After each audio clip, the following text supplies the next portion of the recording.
이번에는 중국 공장 얘기를 좀 해볼게요. 2000년대 초반, 극초반에는 아주 상상 초월이었습니다. 여러분들이 생각하는 그 이상의 것으로 중국이 작동하고 있었고요. 그때는 이제 2G 시절이었죠. 전화기 막 2개 들고 다니고 막 그러던 시절인데, 자, 중국 공장 요새 진짜 많이 좋아졌습니다. 진짜 너무 좋아졌어요. 어느 정도냐면은 예전에 뭐 5,000개, 10,000개 이하는 뭐 말도 못 꺼냈는데, 그 전에 한국 사람도 자꾸 뭐 100개 가지고 대량이라는데 그거 대량 아니에요. MOQ도 안 됩니다. 최소 발주 수량도 안 돼요. 보통 이제 중국에서 오더하면 예전에 뭐 3,000개, 5,000개, 10,000개 넣어줬어야 되는데, 요새는 뭐 1,000개도 잘해줘요. 일 없어가지고. 너무 좋아요. 거기다가 이제 두 갈래로 갈라졌어요. 하나는 예전 방식 그대로 일하는 애들, 그리고 이제 조금 이제 뭐라죠, 세상 밖으로 나온 애들. 세상 밖으로 나온 애들하고는 일하기가 좀 편하고요. 아직도 저 우물 안에 개구리 하는 애들은 가서 막 던지고 싸우고 그래요. 공장 가서. 자, 일단은 제가 느낀 거는 중국 공장에서 만약에 하이커이라는 단어를 쓴다, 뭐 다 된다는 뜻이에요. 그런 애들하고 절대 거래하지 마세요. 되는 거 한 번도 못 봤습니다. 그 다음에 또 요새 또 얼마 전부터 유행하는 그 말투가 뭐냐면은 워먼도 뿌이양이에요. 우린 틀려, 뭐 이런 뜻이거든요. 절대 하지 마요. 더 심하면 더 심했지 다 똑같아요. 자, 중국 공장은 아직도 운이에요. 코딱지만한 거, 조그만한 거 가정집에서 기계 몇 대 돌리는데도 거기 뭐 애들하고 할아버지 할머니하고 돌려도 여러분들이 필요한 양을 충분히 생산합니다. 경쟁력도 있고요. 대표적으로 예를 들어 볼게요. 저는 이제 심천에 오래 있었으니까 심천 예를 들면, 심천의 로후나 후티엔, 남산은 좀 갸우뚱한데 거기는 공장 없어요. 서울 강남이에요. 그냥 강남도 아니고 한남동 수준이에요. 뭐 보안 정도 되면 공장이 있어요. 남산 정도 되면 저 사무실은 있을 수 있거든요. 광저우도 심천이 제일 비싸요. 제가 봤을 때는. 그 다음에 상해, 베이징 정도 이렇게 되는 것 같고요. 위해하고 심천하고는 임대료가 5배 차이에요. 똑같은 집, 거의 똑같은 집을 그대로 옮겨놓으면 심천이 5배 비쌉니다. 인건비도 비싸고요. 모든 게 다 비싸요. 심천은요. 한국보다 비쌉니다. 자, 그 다음에 광저우 많이 가시죠. 광저우 좋죠. 광저우는 예전에 수도였습니다. 수도였고요. 남송이라 그러나요? 수도였고요. 우리 위에 법인장도 10월 말쯤에 한 7명인가 10명인가 하고 저 광주에서 만나서 캔톤페어 투어 돌아다니더라고요. 그 계획 나왔더라고요. 광주는 IT도 있고요. 복장도 있어요. 뭐 커튼도 있고 장난감도 있고 그래요. 근데 거기도 비싸요. 심천보다는 싸지만 그래도 비쌉니다. 그래서 생긴 게 그 옆에 심천하고 광저우 사이에 있는 똥관이라는 데가 있고요. 그 다음에 저기 광저우하고 마카오 사이에 포산, 뭐 이런 데가 있어요. 요새는 포산이 많이 뜨고 있습니다. 그 다음에 뭐 철물, 플라스틱 뭐 전국적으로 다 나오지만, 상해 옆에 쩌지항 쪽, 절강성 쪽 그쪽에서 많이 나오고요. 또 반대로 또 특이하게 낚시용품은 산동에서 많이 나와요. 산동 위에 있는데요. 칭따오 있고 청도 있고. 보통 중국 공장은 거래를 3대7로 많이 해요. 근데 거기서부터 문제가 생겨요. 왜냐면은 얘네가 신용장 거래를 거의 안 해요. 물론 하는데도 가끔 있습니다. LC라 그래요, 신용장. 그래서 그냥 믿고 줘야 돼요, 30%를. 그러면 걔네 표현으로 뭐 쪼잔하게 뭐 그것도 못 믿냐 뭐 이런 식으로 나오는데, 솔직히 걔네를 어떻게 믿어요? 어쩔 수 없이 줘야 돼요. 그러지 않으면 일이 안 되니까. 뭐 법적으로 조치한다 그래도, 한국은 뭐 법적으로 어느 정도 되지만 중국은 법적으로 안 돼요. 여기서 팁 하나 알려드릴게요. 여러분들이 만약에 해외 송금을 하잖아요. 한국 사업자에서 중국 사업자로, 그러면 소송이 걸리면 국제 소송으로 걸려요.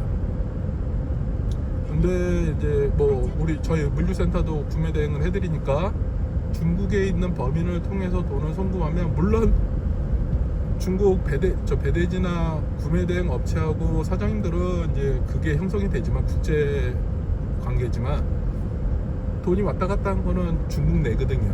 그러니까 중국 내 법으로 따지면 되는 거예요. 예, 그래서 이제 한번 거쳐서 송금하는 경우가 많고요. 보통 송금은 예전에는 뭐 중국 내 송금도 막 일주일씩 걸리고 그랬는데, 요새는 뭐 진짜 빨라졌어요. 요새는 뭐 반나절 만에도 들어가요. 그냥 하루면 들어간다고 보시면 되고요. 그 뭐 송금 상세 내역서라는 거 달라 그러면 팩스 넣어 주거든요. 은행에서 송금한 다음에, 예, 그거 첨부해 주면 조금 더 빨리 찾을 수 있습니다. 자, 중국은 전에도 말씀드린 것 같지만, 예, 일단 믿는 그 순간 그냥 짐 싸서 나와야 되는 거예요. 망해가지고 좀 안 좋게 끝나신 분도 봤고요. 저세상으로 가신 분도 있었고, 또 제 돈 띵겨 먹고 지금 한국 못 들어가고 중국에서 일본으로 가 계신 분도 있어요. 예. 그 다음에 저한테 고소 2방 맞고 지금 한국 안 들어오고 계신 분도 있고요. 뭐 그것 때문에 안 들어오지는 않을 거라고 생각하지만 예, 재미난 분들이 많아요. 특히 그 민박집 가면 아주 재미난 분들이 많아요. 근데 처음에는 정보나 뭐 여러 가지 한국 음식 뭐 여러 가지 때문에 민박집을 많이들 이용하시죠. 그 다음에는 뭐 호텔 잡거나 뭐 자기가 집을 잡겠죠. 자, 중국 공장은 한마디로 뭐라고 얘기할 수가 없어요. 예, 대답이 없는 나라예요. 거기는 대한민국이 30개가 있어요. 강원도 사람하고 서울 사람하고 틀리고, 전라도 사람하고 틀리고, 부산 뭐 대전 사람하고 패턴이 틀린데, 지금 저 보세요. 저 운전하는 스타일 보세요. 저 강원도 사람이잖아요. 그러니까 뒤에서 막 쫓아오면 먼저 가요. 그게 되게 싫어요. 뒤에서 막 쫓아오는 게. 막 닥달하고, 사람을 막 닥달하고 그러면 되게 싫어해요. 뭐 손님이고 뭐 그런 거 없어요. 같이 쫙요. 자, 여러분들이 중국하고 거래할 때는 꼭 공장을 실사하세요. 그리고 뭐 확인이 좀 어렵겠지만 공장 하나에 사장이 여럿이 있는 경우가 되게 많아요. 번듯하는 공장 하나 있으면 거기 사장이 10명이고 그 또 사장 밑에 뭐 10명, 20명씩 또 내가 뭐 총판이니 때리니 뭐 이래서 붙어있는 애들이 많거든요. 그리고 걔가 공장 가서 왔어 그러면 라방 왔어 그러거든요. 예, 근데 걔 사장 아니에요. 자, 일단은 믿지 말라고 말씀드리고요. 그렇다고 너무 조심하실 필요도 없어요. 예, 조심하다가 세금 다 가니까요. 다만 이제 한국 공장이나 이런 거 한국 이렇게 상거래를 생각하면 안 돼요. 중국은 사기 당한 놈이 나쁜 놈이니까 예, 그런 거 주의하시고요. 그 다음에 이제 중국 물건을 이제 땡겨 올 때는 대부분 위해로 해서 많이 와요. 예전에 뭐 10년 전에는 청독, 칭다오로 많이 왔는데 이제는 뭐 위해로 다 바뀌었다고 보셔도 되고요. 70-80% 정도 물량은 위해에서 다 소화를 하니까. 자, 그리고 저희가 이제 저 같은 경우 본거지를 신천에서 시작했는데 광저우에도 있었고 뭐 홍콩에도 뭐 사무실 하나 운영한 적도 있고 그렇지만 결론은 이제 저희도 이제 위에로 갔어요. 많은 분들이 또 그런 패턴으로 하시고요. 자, 중국 공장을 찾을 때는 제일 좋은 거는 1688이 제일 낫습니다. 제가 봤을 때는. 전시회? 아유, 필요 없어요. 네. 뭐 거기 가면 뭐 새롭나요? 그냥 물건 이것저것 보기에는 편하죠. 내가 하나하나 공장을 가는 게 아니고 약속을 하고 하나하나 가는 게 아니고 예, 걔네들이 모여 있으니까 편한데 그 전시에 나온다는 애들은 뭐 다를 대로 다른 애들이에요. 예, 여러분 머리 꼭대기에서 놉니다. 그리고 중국 전시에 가면 이제 명함을 줘야지만 이렇게 카탈로그를 주는 경우도 있거든요. 그래서 중국 전시회 전용 명함을 하나 따로 파는 경우도 있어요. 저희 같은 경우는 그렇게 합니다. 근데 뭐 여러분들은 그렇게까지 할 필요는 없지만 저희는 이제 그렇게도 하고요. 자, 중국 공장은 해답이 없어요. 다 틀려요. 그리고 아니다 싶으면 거래하지 마세요. 그런 수밖에 없습니다. 찜찜하면 꼭 사고가 나요. 그리고 처음에 사소한 거 잘해주는 애들 나중에 보면 꼭 문제 있는 애들이 많아요. 그리고 중국 공장 특징이 뭐냐면은 살려면 사고 말려면 말고 막 이런 스타일이에요. 그러니까 오히려 제대로 된 공장은 그런 스타일이고, 그 공장 아니면서 영업하는 애들 있잖아요. 걔네들이 이제 엄청 잘해주죠. 그러니까 여러분들이 처음 만나면 자꾸 그 영업적으로 셀러 대리상을 만나는 이유가, 걔네는 한 개도 되게 친절하게 응대하거든요. 근데 원 공장은 뭐 한 개, 두 개 샘플 달라 그러면 안 줘요. 얼마 그러면 회신도 안 줘요. 잘. 제가 지금 모터 찾은 게 있는데 그 견적 받으러 가니까 애가 회신을 안 준대요. 근데 걔가 물건을 어떻게 보냈냐면은 그냥 개당 10원씩 2개씩 보낼게 이런 식으로 줘요. 샘플을. 그리고 지금 발주를 10,000개씩 넣어달래요. 넣고 싶죠. 넣고 싶은데 지금 그거는 이제 제가 자체적으로 ODM 하는 건데 그렇게 넣을 수가 있나요? 그렇게 하면 다른 부품도 다 거의 맞춰야 되고, 맞추는 것보다 그거 어디다 갖다 써요. 그러면 이제 또 협상을 하는 거죠. 중국 공장은 이제 계속 협상이에요. 협상해. 오늘 인증업체에서 연락을 주신다고 그랬는데 안 주셨어요. 원래 금요일날 주신다고 그러고 어제 금요일이나 월요일날 주신다고 그랬는데 어저께 연락해보니까 오늘까지 주겠다고 했더라고요. 이렇게 연락이 좀 한때 것이 늦어지면 인증에 깐득깐득거리는 거예요. 잘 되겠죠. 잘 되는데 이제 한 번에 패스하면 좋은데, 그 인증 대비해서 만든 거거든요. 저도 KC 인증 대비해가지고 교육도 2번, 3번 받았나? 근데 그래도 떨어져요. 그래도 또, 그러니까 중국산 제품은 기본적으로 다 떨어진다고 보셔야 되고요. 왼쪽으로 가도 되는데 제가 또 저녁 때 할 일이 있어서 그냥 좀 최단거리로 갈게요. 왼쪽도 도로가 예쁩니다. 자, 중국은 그냥 두리뭉실 가야 돼요. 공장이 잘못됐다 그래서 네네네네 하면 불량만 잔뜩 나고, 특히 하지 말아야 되는 얘기가 빨리 해달라는 거. 절대 그런 얘기 하지 마세요. 개판 됩니다, 물건. 그 다음에 처음부터 내가 말이야, 지금 충북 알프스 옆에 지나가고 있습니다. 지금 뭐 산속에 집 져놨는데 예뻐요. 내가 말이야 5만 개 할 건데 그랬다가 나중에 1,000개 하면 애가 확 돌변해요. 중국은 한국처럼 상대방을 배려하지 않아요. 공정은 더 심해요. 그냥 뭐 좀 좋은 관계를 가지고 싶다 그러면 뭐 1,000개지 10,000개지 얘기하지 마시고, 내가 이거 잘 만들어주면 뭐 월 아니면 주당 뭐 1,000개씩 가져가겠다, 월 뭐 1,000개씩 가져가도록 노력하겠다, 그런 식으로 접근하시는 것도 좋아요. 처음부터 많이 가져가셔봐야 불량 나고 그러면 그거 저 빽해가지고 수리하는 것도 힘들어요. 그래서 중국 공장은 어쩔 수 없어요. 그냥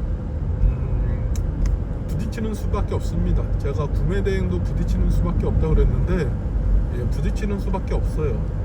어느 공장이 좋은지 모르죠. 해봐야지 하는 거예요. 그리고 걔네가 요번에는 개판으로 해줄 수도 있지만 다음에는 또 엄청 잘해줄 수도 있어요. 왜냐면은 뭐 생산이 밀리거나 아니면 뭐 다른 사유가 있어가지고 그럴 수도 있고, 또 중국 거래할 때 제일 조심해야 되는 게 춘절, 그러니까 구정이 있죠. 중국은 아직도 한다 쉬어요. 공장은 구정 전후로 해서, 특히 구정 이후로 해서 오다 넣으면 분량이 엄청나요. 왜냐면 애들이 싹 깔려요. 그렇기 때문에 품질이 갑자기 확 떨어져요. 그래서 되도록이면 춘절이라 그러죠. 구정 전후로는 발주 안 넣으시는 게 좋고요. 발주 넣으면 항상 여유 있게 충분히 검토하고, 그거 한국으로 물류비 드리고 세금 내고 반입했는데 또 깎으로 가거나 포기해버리면 너무 아까우니까 꼭 2번, 3번, 4번 확인하고 진행하시고요. 그 다음에 제가 이제 중국 공장 가면 저는 그렇게 배웠어요. 화장실부터 가라고. 그래서 그게 틀리지 않다고 생각하기 때문에 지금도 가면 이제 화장실부터 가요. 네, 저도 군대에서 푸세식 화장실 쓰고 어렸을 때 푸세식 화장실이었는데 제가 못 들어가는 화장실도 많아요. 반면에 화장실까지도 깔끔하게 되어 있으면 일단은 뭐 믿음이 가는 거죠.